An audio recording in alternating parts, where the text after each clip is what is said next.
Hey, what's up, guys? Welcome back. Or if it's your first time here, welcome. My name's Eddie, and today I'm going to be showing you the Criterions that I picked up during the Barnes& and Noble sale. So I also actually have a couple of Criterions that I picked up during the October flash sale. So I have two separate hauls here that I thought I'd just throw in all together in one video. So I've made about 4 trips to Barnes& and Noble in the month of November, and I actually do plan on going back one more time because I do have a $20 gift card. So I plan on picking up one more Criterion, but this is the bulk of it. This is pretty much like 99% of what I'm going to buy this month as far as Criterion goes. So I'm going to show you, like I said, what I picked up in October during that flash sale and everything I got in the Barnes & Noble 50% off sale. So I'll start off with the October buys. I've only seen one of these movies. Surprise, surprise. But yeah, in no particular order here. So the first one that I have here is Night Train to Munich. I haven't seen it, but it's about Nazis apparently, and this was actually also filmed in 1940 or released in 1940. So just interested to see how a movie about wartime, which was also made during wartime. I'm just interested to see how it all plays out. So it's gonna give me kind of like the perspective maybe of the people living during that time. And that's one thing I love about movies. It's a time capsule in a way. Takes you back. All right, this next one is a box set that I was really excited for, and that's going to be Todd Browning's Sideshow Shockers with 3 movies: Freaks, The Mystic, and The Unknown. I'll be honest, I had never heard of these movies prior to Criterion releasing them on physical, but I was really interested for the fact that I heard they casted real people with real disabilities to play these circus performers, which is super messed up, by the way. I don't even mean to laugh at that, but that would never fly today. But in the 20s, 30s, that was cool, and people were cool with it. And I'm sure a lot of people would still be cool with it today, although I would probably, it's safe to assume that the majority would not. Anyways, Freaks seems like a really interesting movie. I'm really like this these movies with circus vibes, circus atmosphere, movies that take place in a circus. It's really creepy, honestly. Movies like Nightmare Alley come to mind. I really enjoy that movie, the Guillermo del Toro film. So anything with circus, count me in. So excited to check this out. And this is a really cool box set, of course. Criterion just really killed it with this one. The packaging is awesome. The cover art, everything is amazing. All right, this next one I have seen. It's a movie from 2001. Maybe you already guessed it. It's The Others. And I watched this on the day before Halloween, October 30th. And I had never seen this one because it came out in 2001. And in 2001, I was about 10 years old. And I wasn't watching horror movies yet. But I really like this one. I do remember watching the trailer though at a young age, and I remember the trailer really creeping me out as well, especially that scene where it's her daughter and she sees her as an older woman, and she says something like, "Are you mad? I am your daughter," or something like that. And that scene always really freaked me out as a kid, and it really freaked me out in the movie as well, even as an adult. So this is a really good movie.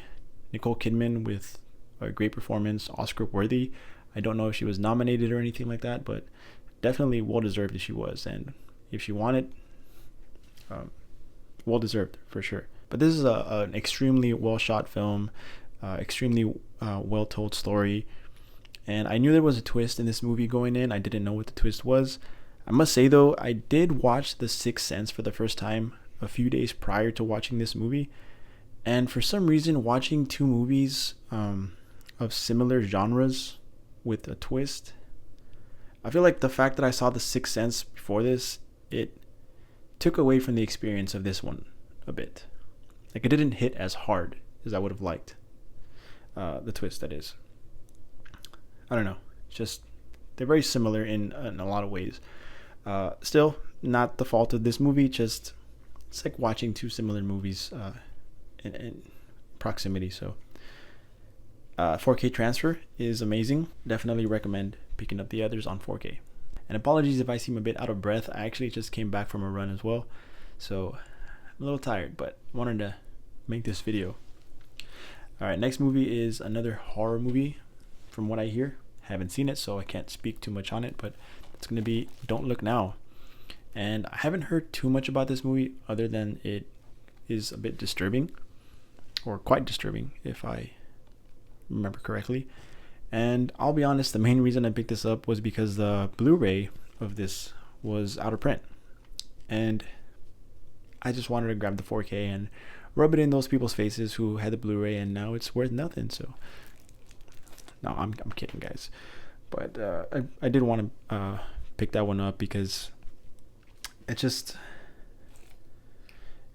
I'm always down to check out horror films. You know, I'm always looking to find good horror movies, and Nicholas Roeg is actually a filmmaker that I would like to explore more, because I have seen Walkabout. Although I wasn't a huge fan of Walkabout, I'll be honest. I wasn't a fan. I didn't like it. I thought it was quite boring. I did appreciate aspects of it as far as like the cinematography and things like that, but just the story overall didn't do it for me. So I still want to give his films a chance, and I've heard some decent things about this one, so went ahead and picked it up during the flash sale. Alright, so like I said, or I think I said this, I've been to Barnes & Noble about 4 times, and I've bought something 3 out of those 4 times. The first time I went, I bought 3 titles. So my first Barnes & Noble trip, I got these 3 movies right here. That's going to be La Bamba with, what's his name again? Lou Diamond Phillips. And I have seen this a couple of years ago. I didn't give it a proper watch. I was just, it was kind of on in the background, and it was like there was people talking and stuff, so I didn't really give it the attention that it deserved. So I wanted to go ahead and buy it and give it a proper watch. I'm always down for a movie with some good music in it. So also, as a Latino myself, gotta support my fellow Latino filmmakers and actors, actresses. Though I know that Elizabeth Pena, I believe, is no longer here. She passed away years ago, so that's sad. I remember watching her in Rush Hour, one of my favorite comedies. She's great in that. So yeah, I'm gonna be checking that out, and I'm sure I'll really enjoy it. Alright, so another one that I picked up on my first trip to Barnes & Noble is gonna be this movie right here. This classic monster movie from the 50s, The Blob. I have seen this maybe, I want to say 3 or 4 years ago, and I had fun with it. It's a fun movie. It can be cheesy at times, but of course, what can you expect? It's a monster movie from the 50s, but can't go wrong. I mean, the practical effects are great. Steve McQueen, always entertaining. It is a little bit funny how he's playing a high school student and he looks like he's 35, but it's just still a fun monster flick nonetheless. I also recently bought the remake from the 80s, the Scream Factory edition, which I haven't seen yet. I've heard a lot of people prefer that version, but if it's anything, well, I don't think they're very similar in many ways, other than the Blob, the monster, but we'll see. I'll check it out at some point. I'm looking forward to rewatching this one as well. Just always a fun time with the Blob. Right. Last movie I picked up during my first trip is going to be Chilly Scenes of Winter. So I picked this up mainly because John Hurt. I want to check out more of John Hurt's filmography. My introduction to him was in the Home Alone movies, and recently saw him in After Hours, which he was really good in that. So of course, also with December around the corner, this is giving me some winter vibes for some reason. Not sure why. I can't really put my finger on it, but looking forward to checking this out. John Hurt, winter vibes. I'm down for that. All right, so during my second trip to Barnes & Noble, I went for 2 movies, and I only found one of the ones I was looking for, and that was this new release right here. That's going to be Mean Streets on 4K. So Martin Scorsese is a filmmaker that I'm late to the party to. I'll be honest. I had seen some of his movies like in the past. This year I've really been digging into his filmography.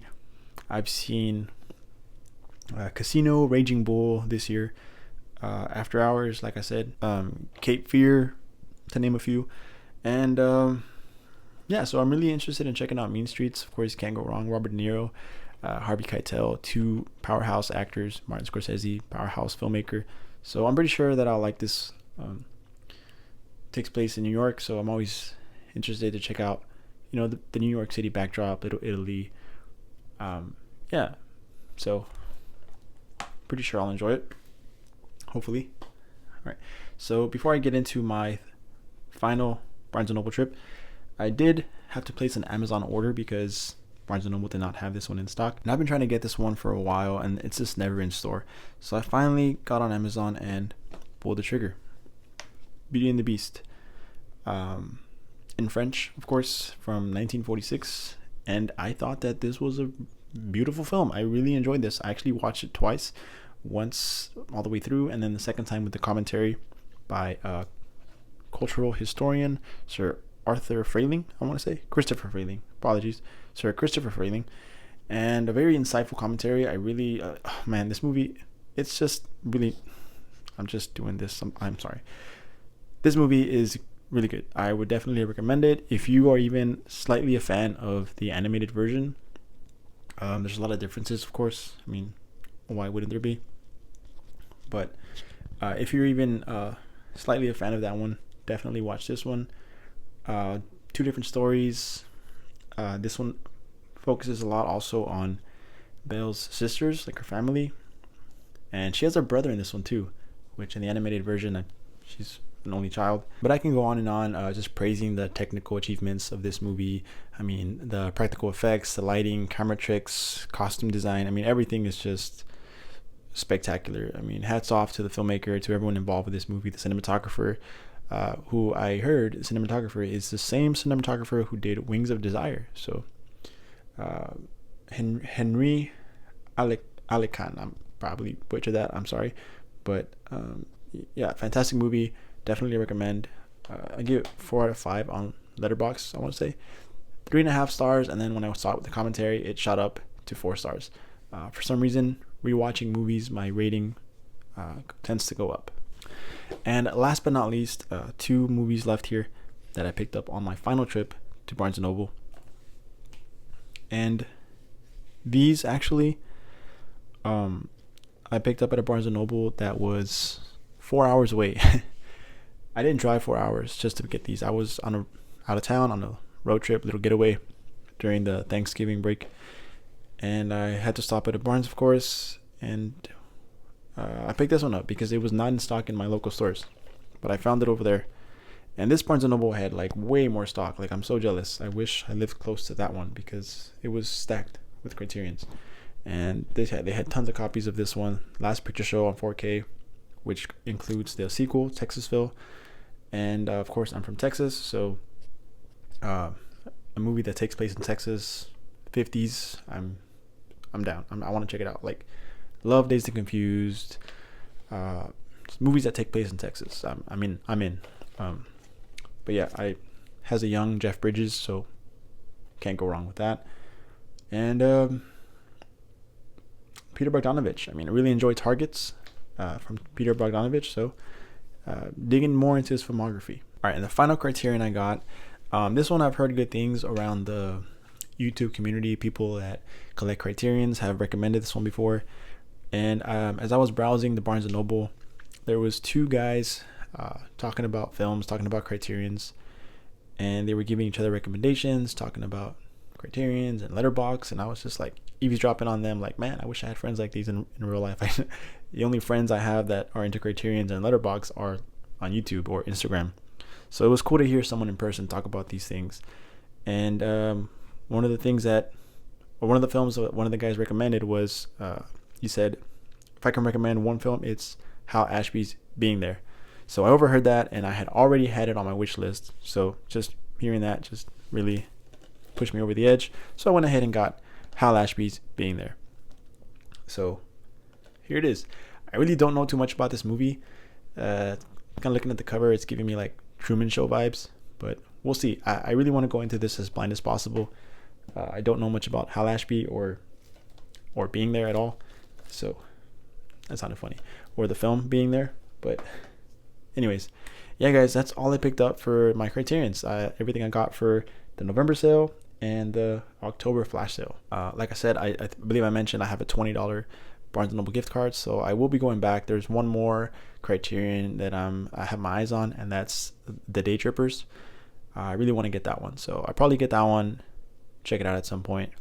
And yeah, that's gonna do it. So thanks so much for watching, guys. I really appreciate you sticking around to the end of the video.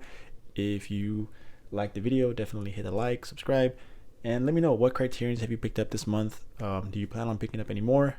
Which ones from my pickups do you enjoy the most? So let me know, and we'll have a conversation in the comments. But thanks so much for watching, guys, and I'll see you next time. Peace.